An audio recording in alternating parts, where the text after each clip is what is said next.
सीमा हैदर ने पुलिस को बताया कि भारत का वीजा न मिलने के चलते उसने नेपाल का वीजा लिया। वह 10 मार्च को शारजहां होते हुए नेपाल पहुंची थी। यहां सचिन मीणा उनसे मिलने आए थे। दोनों ने काठमांडू के न्यू बस पार्क इलाके में मौजूद न्यू विनायक होटल में एक कमरा लिया और यहां दोनों 7 दिनों तक रहे। इसके बाद सीमा गुलाम हैदर वापस पाकिस्तान चली गई थी। ठीक 2 महीने बाद सीमा हैदर फिर से टूरिस्ट वीजा लेकर नेपाल पहुंची। इस बार सीमा के साथ उनके 4 बच्चे भी थे, लेकिन सचिन भारत में ही थे। एफआईआर के मुताबिक सीमा ने बताया, मैं अपने 4 बच्चों के साथ काठमांडू से पोखरा तक वैन गाड़ी से आई। रात हो जाने के कारण मैं वहीं पोखरा में ही रुकी और अगले दिन पोखरा से दिल्ली की बस पकड़ ली। काठमांडू से पोखरा करीब 200 किलोमीटर दूर है और बस से करीब 7 घंटे लगते हैं। पोखरा से दिल्ली आने के लिए सीमा ने सृष्टि यातायात की एसी डिलक्स में 3 टिकट सीट नंबर 9, 10, 11 बुक करवाई। उन्होंने 5,000 रुपये प्रति टिकट की दर से बस वाले को 15,000 रुपये दिए। सृष्टि यातायात ने बताया कि पोखरा से दिल्ली की टिकट का किराया 5,000 नेपाली रुपये है। रूट की जानकारी देते हुए उन्होंने बताया कि पोखरा से दिल्ली पहुंचने में करीब 28 घंटे लगते हैं और बस पोखरा से उत्तर प्रदेश के सुनौली बॉर्डर, महाराजगंज जिला होते हुए आगरा, नोएडा और फिर दिल्ली पहुंचती है। यात्रा के दौरान सीमा हैदर लगातार सचिन के संपर्क में थी।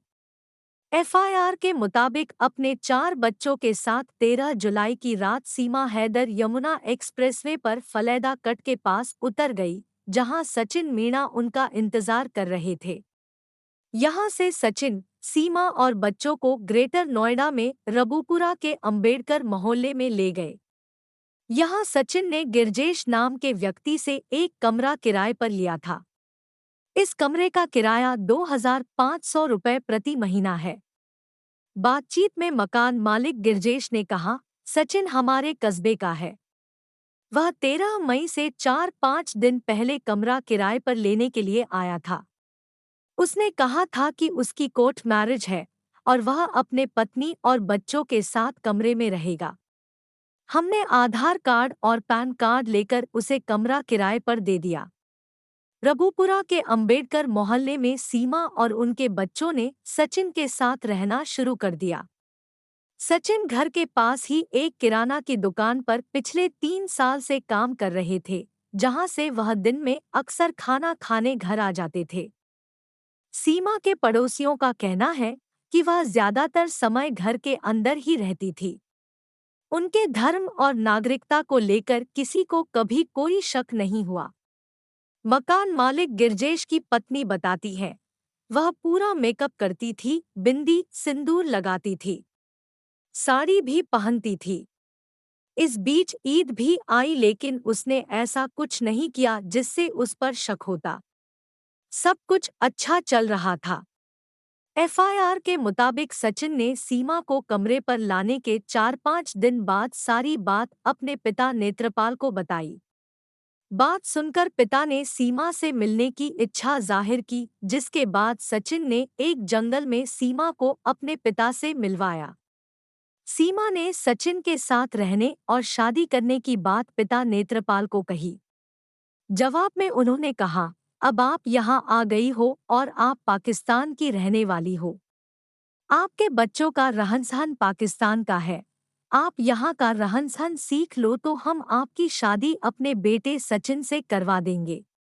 सीमासचिन एक साथ रह रहे थे, इस बात की जानकारी न सिर्फ पिता बल्कि उनकी बेटी को भी थी।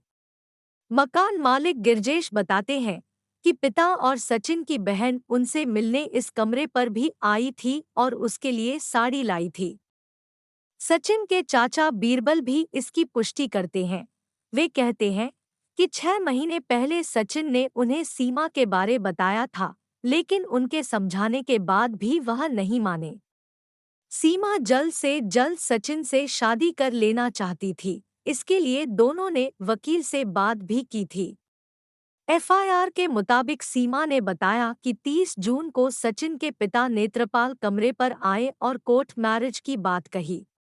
उन्होंने कहा कि सचिन पहले से बुलंदशहर गया हुआ है और आप, सीमा, अपने कागजात लेकर बुलंदशहर कोर्ट चले जाओ।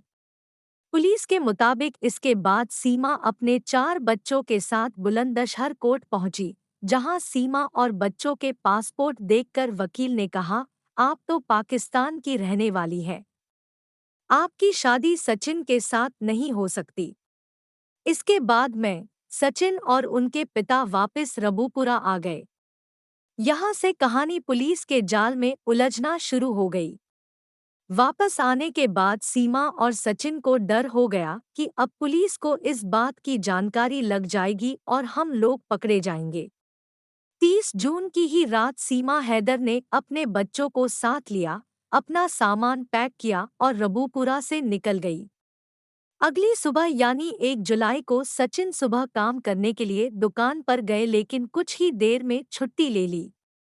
दुकान मालिक ने बातचीत में कहा, 1 जुलाई को सचिन सुबह करीब 8 बजे दुकान आया था लेकिन आते ही उसने कहा कि उसे कुछ काम है और वह चला गया। मकान मालिक के मुताबिक 1 जुलाई को ही पुलिस सीमा और सचिन की तलाश करती हुई उस किराए के कमरे पर भी पहुंची, जहां वे रह रहे थे, लेकिन उन्हें कोई मिला नहीं। एफआईआर के मुताबिक 3 जुलाई की रात करीब 8 बजे मुखबिर की सूचना पर रबूपुरा थाना अध्यक्ष सुधीर कुमार अपनी टीम को लेकर निकले। पुलिस ने हरियाणा में बल्लभगढ़ से सचिन के साथ सीमा और 4 बच्चों को 4 जुलाई की सुबह 1 बजे हिरासत में लिया।